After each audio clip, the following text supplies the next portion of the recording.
Jaz, odkar se spomnim, sem si ljudi po zobeh zapomnila. Nikoli nisem vedela, kakšne barve oči ima, nisem vedela, kakšne barve las ima, sem vedela, tam ima pa ful lep nasmeh, tam ima pa tako simpatično zobe krive, pa to. 3 je v redu, 2, 1, 1, 2, 3 so v redu. Zobozdravnica sem hotela postati že v vrtcu. Higiena je z nitko malo površna, majčkeno zmanjka. Ker sem imela namreč eno tako zelo toplo otroško zobozdravnico, ki je bila vedno prijazna.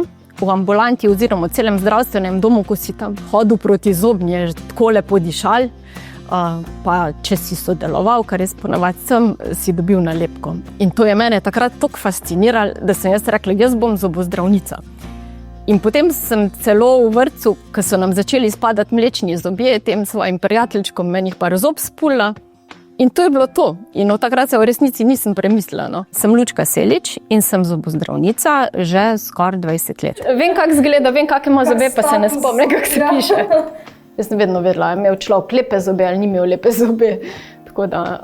Tako se tudi moža zbrali? Ne. Če pogledam to bistvo našega dela, mi nikoli ni bilo žal. Mi je delo zanimivo, ker mi še vedno marsikaka situacija, tudi po dolgem času, ko že delam v zobozdravstvu, kar izziv predstavlja, se moram kar namučiti, da probamo to dobro rešiti, tako da je pač potem in pacient zadovoljen in da je dolg časa potem stvar funkcionira, ker smo jo naredili. Potem mi je v bistvu, se prav veselim, da se s Tjašo spet vidvam, da kako rečeva. Kako je bilo na plavanju? Super. Top. Evo, kava te čakam. Odlično. Kaj pa imamo danes? Eno plombico, čiščenje zob, zdravljenje. Bom jaz malo izostrila. Kaj pa ko svoje oči zdravlja, kaj klico ga, kaj boli? Ne, čist nič, je v redu. Super. Tu velikrat pride do situacije, ko vidiš, ko človek pride v ordinacijo s takim velikim strahom.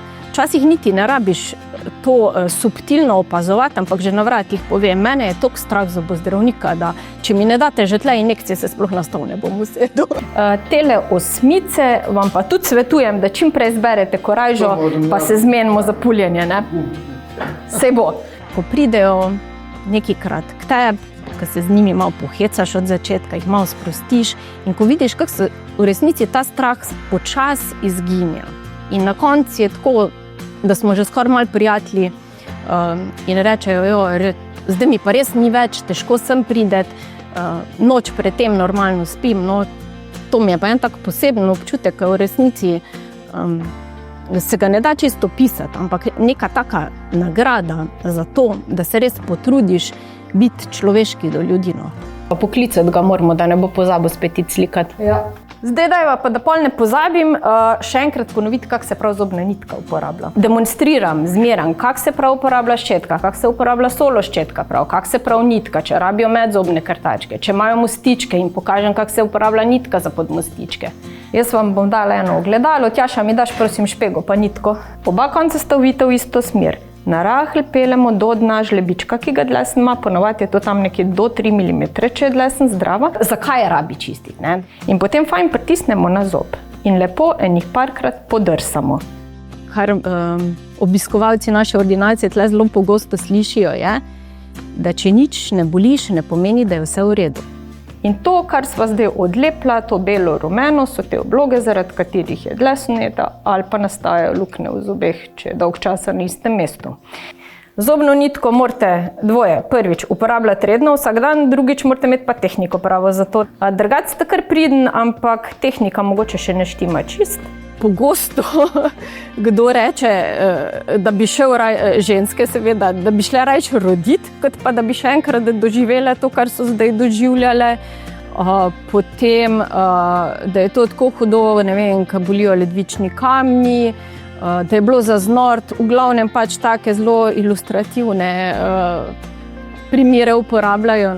6 je plomba na vseh ploskvah, razen distalni. Jaz imam druge sanje sicer, ki so povezane z zobmi, to se pravi, da imam veliko lukenj, ki jih je naenkrat treba popravljati. Ne? In to je ena izmed najhujših nočnih mor mojih v resnici. No? Ampak zdaj na sanje blazno veliko verjetno ne moramo vplivati. Lahko pa malo vplivamo na to, da preprečimo, da bi do teh poškodb prišlo. kar v praksi izgleda tako, da pri športih ali pa nekih aktivnostih, kjer je verjetnost za poškodbe večja, uporabljamo silikonske ščitnike za zobe. Drugač lice v redu, ustno dno v redu, samo 2 plombe.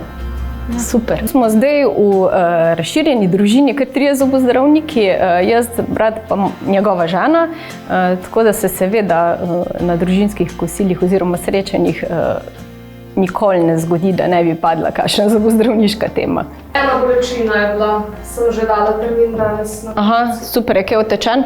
Ne. Ok, dobro. Če ti pa ni težko komunicirati z ljudmi, če te samo delo zanima, če te medicina zanima, je pa to v bistvu poklic, ki ti pa po moje do konca življenja ne zmanjka izzivov in ni nikoli dolg cajt. Da jaz pa vsakemu najprej vidim, če ima kako prevleko, če ima kako plombo, ki ne tesni več, kje ima na primer obloge. To opazim tak res na 2 metra. Ja, mnogokratno kdo pove, da je res hvaležen, včasih tudi ne. Pa sam vidiš, da je človek zadovoljen, vidiš, da je iz tistih ust, kjer pač je bilo marsikaj narobe z zobmi, z obzobnimi tkivi, prišlo do stanja, kjer so v bistvu usta zdrava, zobje so urejeni. Veš, da načeloma človek v prihodnjih letih ne bo imel nekih hujših težav, če bo za zobe lepo skrbel. In je tak nek občutek zadovoljstva, da si nekaj dobrega naredil za človeka. To zaradi česar v resnici zobozdravniki in zdravniki sploh smo zdravniki, no.